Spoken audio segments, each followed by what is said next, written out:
Welcome to Naked Reflections, brought to you from the Woolf Institute.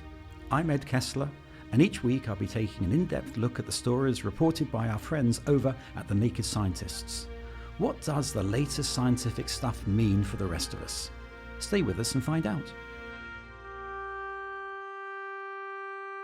A policeman's lot is not a happy one, as the song has it in The Pirates of Penzance. The trouble is, people keep on stealing from each other, shooting each other, and even defrauding each other, and then something really bad happens. We're thinking about policing in our communities this week, the challenges it poses, and the ways forward. We're not immune at Naked Reflections to all that clever CSI stuff on the TV show of the same name. So for our science angle, we thought we'd look at the less glamorous British version of forensics. Here's James French of UCL describing some basic forensic principles in the Naked Scientist show, Can Science Prove Whodunit? The answer to that question, by the way, is not always. So when it came to sampling, imagine I was a suspect and I've been apprehended. I might be sampled for gunshot residues. And the way of doing this is really quite simple. We just use a little sticky self-adhesive tab that's attached to a stub. And these are sealed in a sealed tube that ensures that there can be no contamination from the environment. And the process is simply that with gloved hands, we would look to dab on the back of the hands, particularly focusing on the sort of webbing between the thumb and index finger to ensure that any residues were collected. Also in the sort of cracks between fingers and knuckles as well, to ensure that we were collecting the maximum amount of material. And that would kind of be quite standard procedure after a firearm is discharged. But forensics are never cut and dried. Imagine our suspect goes on to shake hands with someone. You then have what is known as secondary transfer, which is a big problem. With me to discuss policing and the community are Ian Blair, Lord Blair of Broughton, who was Commissioner of the Metropolitan Police from 2005 to 2008. Ian is a trustee of the Woolf Institute and a crossbench peer. Being Commissioner of the Met was memorably described as being the most difficult job in public life. Being a trustee of the Woolf Institute has its own challenges, but hopefully it's a bit less stressful. Joining him is Miriam Shovel, a PhD student at the Institute of Criminology here at the University of Cambridge. Miriam's research is focusing on police policy in response to domestic violence. Ian, was forensics something you thought a lot about during your career? I would say, Ed, not really, till 2005. I suppose somewhere in the 1990s, the long understood forensics around fingerprinting was overtaken by DNA. And in 2005, when I was first a commissioner, there was a terrible murder down in Croydon of a woman called Sally Ann Bowman, a teenager whose death was the nightmare that should never happen to any parent. They looked out of their window early in the morning and found their daughter dead and raped on their driveway. There was absolutely no clue whatsoever who had murdered her. And in the end, the detectives started to issue what I would describe as a sort of counsel of despair in a murder investigation. They're going to try and take blood samples off everybody within 5 miles. The chances of that bringing up anything is negligible. And then 2 men got into a fight. It's somewhere like Gatwick Airport.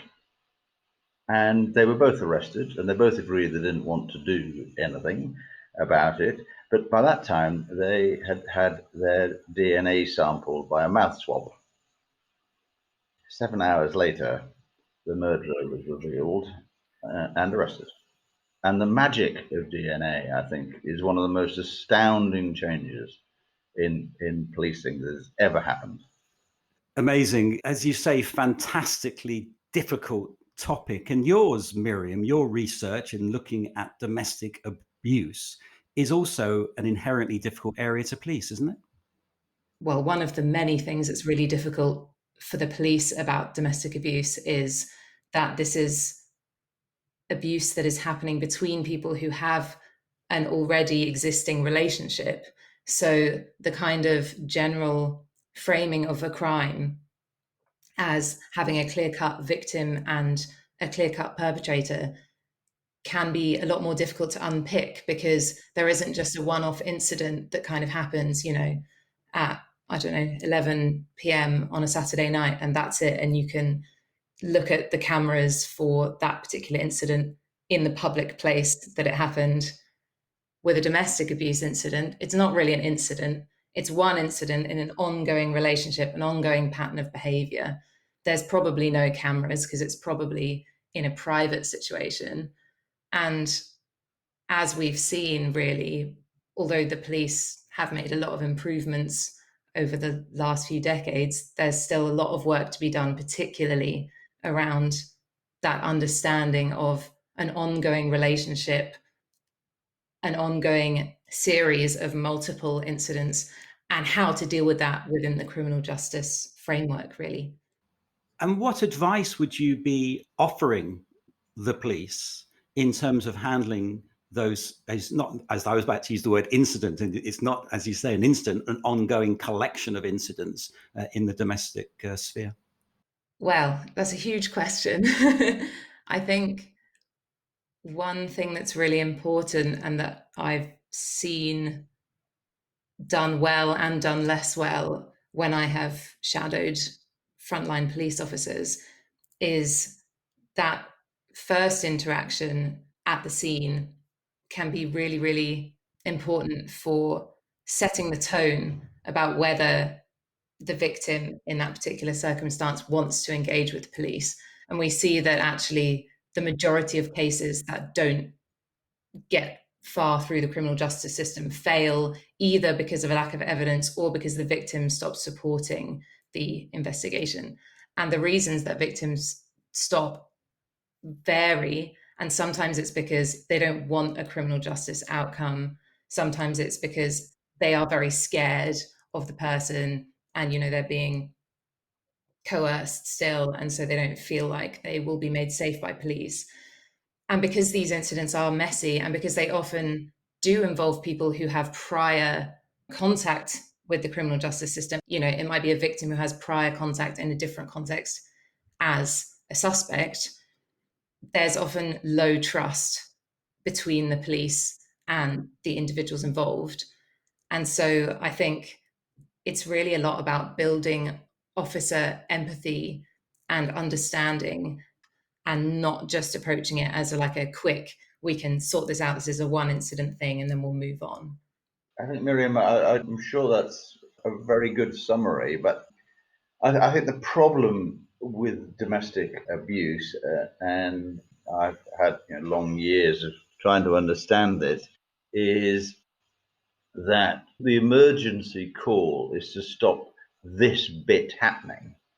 What then happens is that as long as the man is, usually it is a man, but not always, is taken away, the victim's interest in pursuing a criminal justice solution to this is very limited. And I think officers have a problem with protecting the victim while also trying, if they are going through a criminal justice process, to try and stop the victim from being pressured to withdraw, because the family wants them to withdraw. And quite often there's the financial pressures, there's the rehousing and all the rest of it.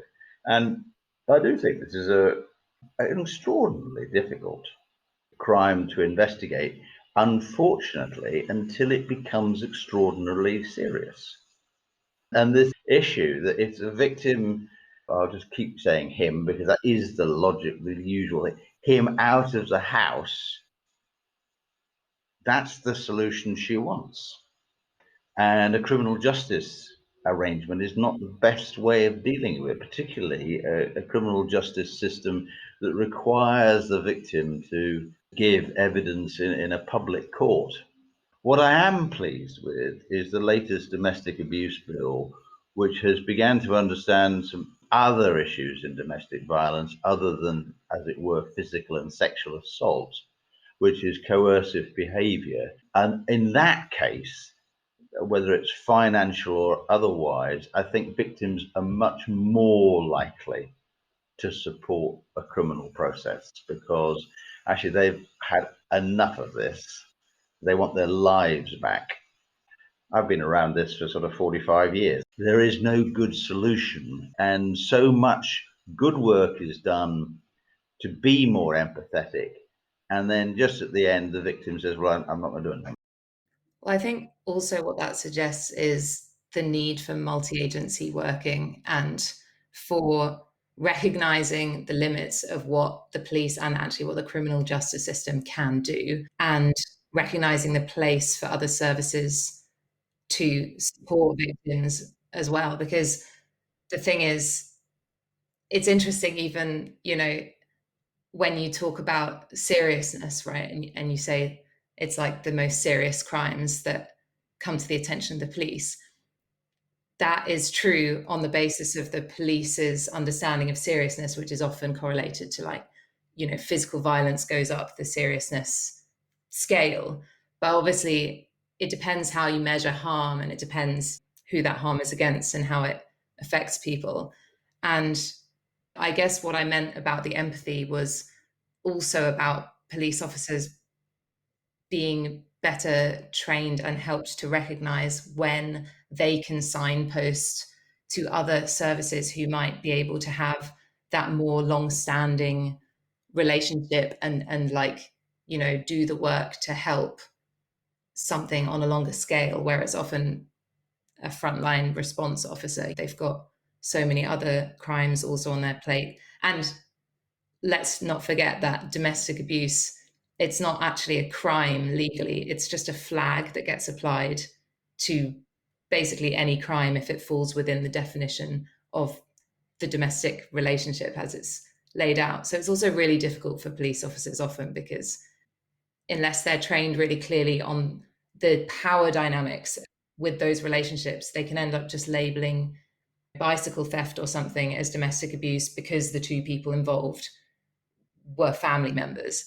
So I think that understanding of those power dynamics and how that affects people's lives is really, really important for frontline officers. This is Naked Reflections with me, Ed Kessler.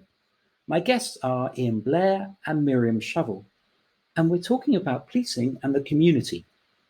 From time to time, there are reports of people confessing to crimes they've not committed, even in the course of an interview conducted according to all the correct protocols. It's a puzzling phenomenon. The psychologist Julia Shaw threw some light on the matter in the Naked Scientist show Memories, Making Them and Faking Them.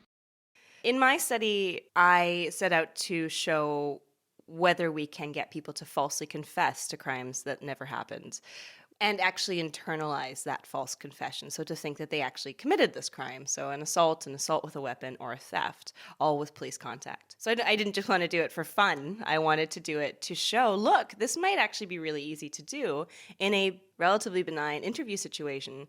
If you've got someone on the stand and the evidence is poor and all you're relying on is their memory, you have to be careful. Ian, let's start with you. Do you have an example of this sort of false memory syndrome in your work? Actually, Ed, no. There are two things I want to say about this. The only time I ever come across false confessions is in clear cases of psychiatric disturbance. And the reason for that is that confessions are extremely rare in British criminal justice. Because actually what happens if somebody's arrested for a reasonably serious crime, they will be represented by a lawyer who will say very simply to them, don't say anything. So modern, and I'll go back to 20 years, modern British policing is not really concerned with confessions. I've certainly had in my career one or two people who are clearly mentally ill confessing to cases that haven't happened, and that's a different thing. But I think the other thing that needs to be seen is the significance now of police-worn body cameras, because I think what will happen soon is that arrangements will be made for the police to be able to show the footage from police-worn body cameras in the public, which at the moment they can't. So what happens is allegations are made of whatever and then published on social media, and the police have the body camera material which will actually either prove or disprove that, but at the moment they're not allowed to put it into the public domain, and both the Police Federation and the Home Secretary spoke this week about saying we've got to change that. One of the issues in the last 20 years has been the relationship between the police and minority communities. And I know this is something that is of interest to both of you. What is the responsibility? Let's start from the minority community perspective, do you think, to things like self-policing or their relationship with the police? And is it any different from anyone else? The crucial issue here, it seems to me, is what's just now being described as police legitimacy. How are the police legitimate in the eyes of the public? And quite a lot of work has been done on this, because we talked in my early youth, as it were, about policing by consent. But in a sense, consent is a much less powerful word than legitimate. And I think consent was in a relatively monocultural world, whereas what we've got now is a country wonderfully diverse with different backgrounds. And it's how you understand how the police can be legitimate. Now, I have to go back a little bit of history here. There were terrible riots in Brixton in 1981. And that led to the police service trying to examine itself and developing what it described as colour-blind policing. And then in 1993, there was the murder of Stephen Lawrence and the 1997 report. And the police began to understand that colour-blind wasn't right. What had to be done was policing targeted at the experience and expectation of different communities. The most significant person involved in this work is Justice Tankabi, who is a lecturer in law at Cambridge University. And he and his different colleagues have looked all over the world about how do people define legitimacy. He's an expert in post-colonial policing. And that legitimacy he and others define as only having two rules. The rules are fair and that the rules are fairly enforced. I think it's interesting. It actually kind of links to what you were saying about body-worn cameras earlier, because I think there is this tension, and perhaps we'll come back to this later, with the police as needing to be a neutral body politically, but also wielding a lot of power, which, if you come from a kind of feminist theoretical perspective, which I do, power is political. You don't need an official institution to talk about political power. All power is political. And I think sometimes the police forget how much power they have, because perhaps on an individual level, you feel like a small cog in a big machine. And so you don't feel as an officer that you have much power, and you're constantly trying to get results. And it's hard to, convince juries or judges that you have enough evidence. And so body-worn cameras seem like a great solution. But if we think about minority communities, often they are over-policed. And so they are more likely to be being captured on body-worn video. And it's kind of also similar, actually, going back to DNA, when we talk about how long we should hold people's DNA. Well, if Black and minority ethnic people in the UK are overrepresented in the criminal justice system, which they are, then their DNA is also overrepresented. And so I think all of this can really contribute to lack of trust within minority communities against the police, because there's a sense in which they feel more targeted because police are more visible in their communities, and because they get picked up for whatever reason, even if they haven't done something, their fingerprints on file, maybe their DNA's on file, maybe they've been captured on body-worn cameras. So I think, like, Justice's work is really, really important. And the key thing that's important about his work is the idea of procedural justice, of officers explaining to people, especially people in minority communities, why they are doing what they are doing, seeking the feedback of people from those communities, understanding the concerns of people from those communities. And as long as that dialogue can be built and maintained, and not just done for show, I'm not saying that it is, but it could be just paid lip service to, then that's where you will start to see an increase in trust, I think. I think one of the crucial points was, what's the responsibility of minority communities to encourage their young people to join the police? Because we've slowly, steadily built up an increasing number of black officers, but I find it difficult that so few Asian and Jewish people join the police. And somehow they expect the police to have the sensitivity to be able to police them without saying they're going to take part in that process. Most of these communities now are third generation, at least.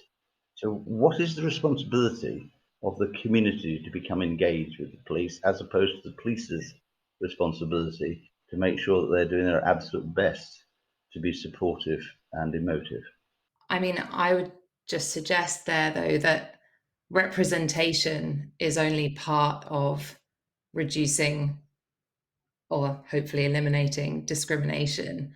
And I think it's a really good ideal to try and improve the diversity within police forces themselves, because obviously seeing people who look like you in roles, especially roles of power, is important, both for creating aspiration in young people to follow those paths, but also that sense of safety, of feeling like there are people like you looking out for you in those roles.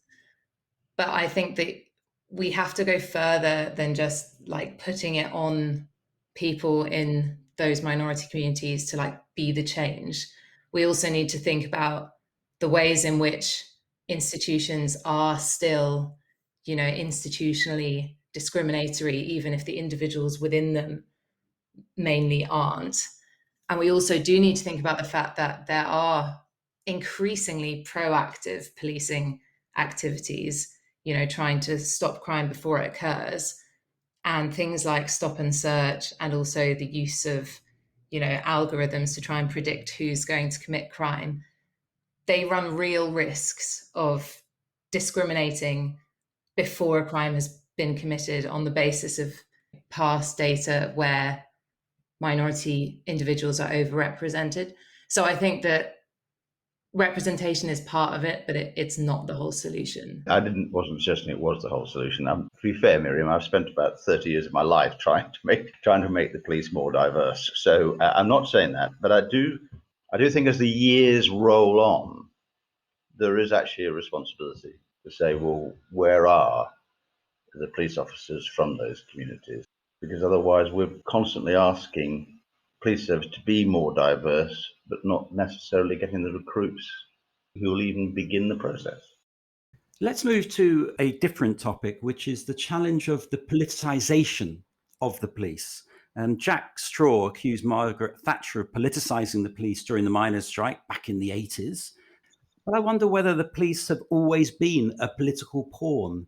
Much of this conversation has been about aspects of this politicization. But Ian, when you were head of the Met, that must have been a challenge, managing the politics of your bosses, as it were? I think I can say a yes to that. But I think the only time in my service that I thought the police were being politicized was during the miners' strike in the 1980s. I think the police service got too close to Margaret Thatcher's government in that period. I was very lucky because I was a detective at the time. I wasn't involved in any of that sort of stuff. But I mean, I had enough trouble with what happened over having to interview Tony Blair during the Cash for Honours crisis. And I think the fact the police service could interview a sitting prime minister, if we compare that with a number of countries that bar that possibility. So France, that could not happen. We've seen what's happening in Israel with Netanyahu. I mean, I think the police service did reasonably well with some very significant crises around heavyweight politics in my time. I don't think the police service is politicized, although a couple of things have happened. We used to have crime correspondents. They've gone. They're now home affairs correspondents, and they treat the police as if they're part of Whitehall, which the police are not. And the concept of police independence of command is enormously important, which is what has always worried me about the introduction of police and crime commissioners, whom I actually believe to be a solution in search of the problem. I don't know what the problem was that's led to that solution. There we have it. I declare this interview closed.